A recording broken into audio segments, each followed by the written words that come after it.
Hello everyone and welcome to my channel where I talk about movies, and today I want to continue on with a series of three Isabelle Huppert movies that she starred in. My last video was on Claude Chabrol's La Cérémonie with Sandrine Bonnaire. That's from 1995, and from 2008 I think is Claire Denis' White Material, which will be up next. But today I'm going to tackle a really difficult film, for me at least. And this is 2001's The Piano Teacher, directed by Michael Haneke, and co-starring Benoit Magimel and Annie Girardot. Uh, and This was a very much a challenging experience for me. I have avoided Michael Haneke's movies thus far because I know he's very provocative in his depiction of violence and human behavior in general.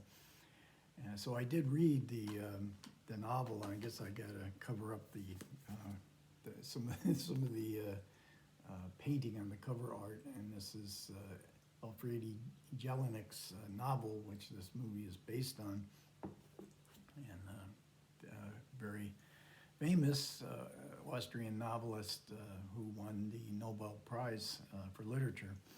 So Isabelle Huppert is playing a character named Erika Kohut. She is a piano teacher, as the title would indicate, but at one point she was aspiring to be a top grade A concert pianist, which she did not make, but she was still very good. So she becomes a piano instructor in the famous Vienna Music Conservatory, and she's very good, and she's very harsh, but she seems to really know her job and know her students. And she lives at home. In the book, she's in her late 30s.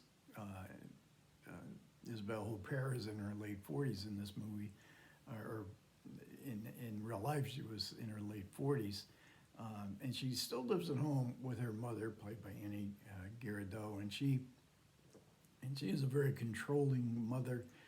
She wants to control every aspect of her daughter's life, and evidently her daughter's education in music was all propelled by her ambition for her daughter. Nothing could get in the way of that ambition. Nothing that would, what we would normally call normal life, boyfriends and just going out with friends.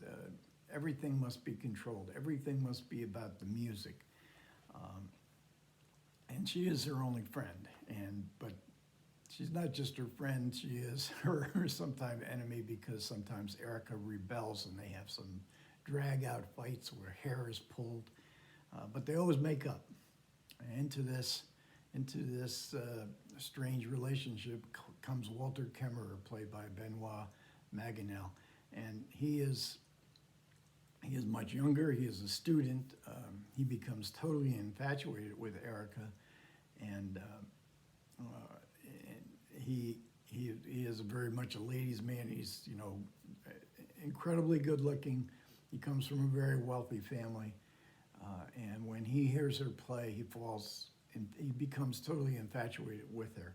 And Erika understands that he has become infatuated with her, and then he has to go through a kind of rehearsal period to see if he can actually join her class. And when she hears him play, she is seduced by his approach to the music.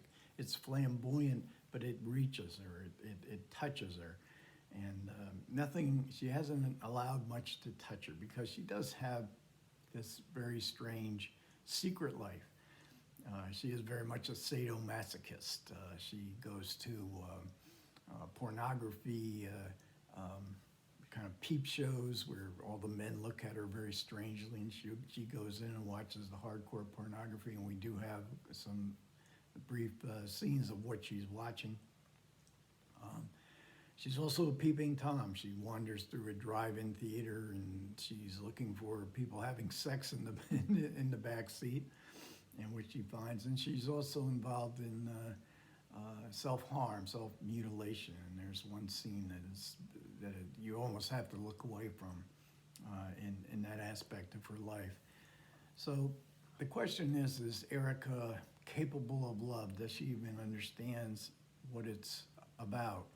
She understands music. She understands the seductive power of music. And she recognizes in Walter, because he's so much younger, among other things, that he is trying to seduce her. He's not really in love with her. He just wants to seduce her, and then in a year or two or whenever, it won't last. She has in her idea this perfect love, just like she's looking for this perfect music in Schubert and Schumann, who are her two idols. And Huppert here is just fantastic. It's one of her, very much her, one of her quieter performances. She has to do, I've said before that in my other previous video that Huppert takes some very brave roles, and there's no role more I think difficult you really have to have courage to do this kind of role. And in this quiet performance that she gives, very often the camera just focuses on her face, and Huppert is so great at this kind of almost like blank face. Jay Hoberman, New York City critic, once said that Huppert has 47 varieties of blankness, and they're all brilliant.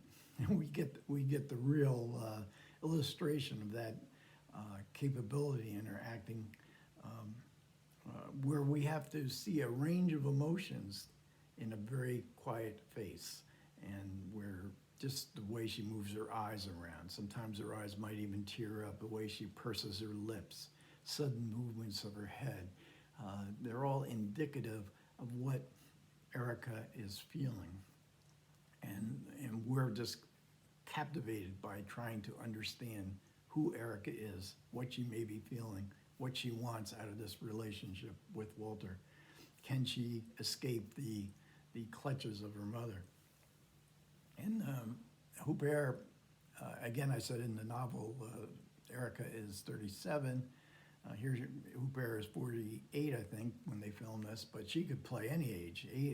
One of the incredible things about Huppert is she's sort of ageless. We watch her in films from the 80s or films in the 2000s. She doesn't look much different. And that's just amazing to me. And she's such an intelligent actress. I mean, there's a short, maybe 11-minute interview with her in the supplements, and she, which is very good and this is fairly recent, I think 2017, I guess, for this Criterion edition. But in 2001, she recorded a select scene commentary where she talks about some of the most provocative scenes in the film, and there's some provocative scenes here. And the way she describes not just how they were filmed or what Michael Haneke was looking for, but she describes these blank moments. This is what she may have been feeling. This is what she may have felt here, and yet she gives different interpretations herself of the performance and these select scenes. Now, Elfriede Jelinek, this piano teacher, her book was a huge sensation. I mean, it is full of some explicit happenings, and it is basically a story. It's not told from the first person by Erica, but it's sort of told from her perspective and occasionally from her mother's perspective. But it's basically a nightmare. It's a vision of hell, and her prose sort of sings like music. And this film, in her book, is very autobiographical. She was a aspiring concert pianist. She didn't make the grade. She taught music for a while. She had a very clinging mother. She said in interviews that the mother-daughter relationship was very close. But the movie is also, the novel is also very funny. I mean, it is so gruesome. The tone of the book is so consistent with Erica's disgust for herself, but also for the world around her. I mean, everybody. This is a really dismal view of life. It's distressing. You would say it's sort of it has its own pornographic nature to it in its dismalness. So when I was going to, but again, it's also very funny, and the musical quality of the prose just does in fact carry you along. It's not the kind of book I would normally read, but I've never seen a film by Michael Haneke before, because I've heard he is very provocative, and he likes to get under the skin of audiences, and so I've always avoided him. So I was wondering, after I read the book, I thought, can the movie be possibly as gruesome as the as the novel? And it's not, but it does show some of the more gruesome scenes in the book, but we don't see it quite as explicitly in the movie. And what I was so whereas Jelinek's book is sort of burning, it's sort of like on fire. Haneke's approach is cold, and it's like it's in some scenes you almost feel a chill, like a freezing chill. He's very one thing, and as part of that, he has this very precise framing, and you really catch on to that. That this is. Isabelle Huppert says in her interview that if it was just off a couple inches, he would have to move the camera back the other way. There's some very long takes in this film that are just, from a technical point of view, are just pretty awesome. I'm a big fan of long takes,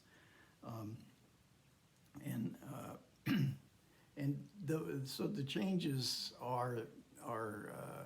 And there's one other change, addition that Haneke put into his screenplay. Jelinek had nothing to do with the making of this film, and he puts in one of Erica's students, and she is aspiring concert pianist, much like Erica was when she was small, and she has what appears to be a mirror image of Erica's own mother. So we get the sense of what Erica went through when she was a young aspiring pianist, and so we get these long takes. We get a really great sense of presence in this movie, and there's quite a few scenes where we see Isabelle Huppert from behind, and Huppert in this select scene commentary says about it, and she was so amazed when she saw the film as to how much the presence these scenes had, and what they could illustrate about what is going on in Erica's mind. And here's a shot from a very crucial scene in the cloakroom. But basically, we're getting Erica without much makeup. Isabelle Huppert, but as she is fighting against sort of accepting the possibility of love, she amps up her makeup, she amps up her clothing to become more attractive to Walter. But how is Walter going to react to Erica's sadomasochistic tendencies, and how deep are these tendencies without Erica? So the film is it really about, is it really possible? It's about a lot of other things, but is it really possible for Erica to find love? Is it too late for her? Has she gone down some path that's just too gruesome, and has gained too much control of how she thinks about life and about men in general? So overall, this is I was kind of seduced by the movie. The movie is very different than the book. Jelinek went to see the film, and Haneke said that she approved of it. She thought it was a good adaptation. Even though Haneke's formal style is much different than the sort of musical, kind of red-hot prose of her novel. Okay, so again, next up will be White Material, and I'll post that in a few days. Thanks a lot for everybody who managed to listen. I do appreciate it. Comments are welcome. Take care.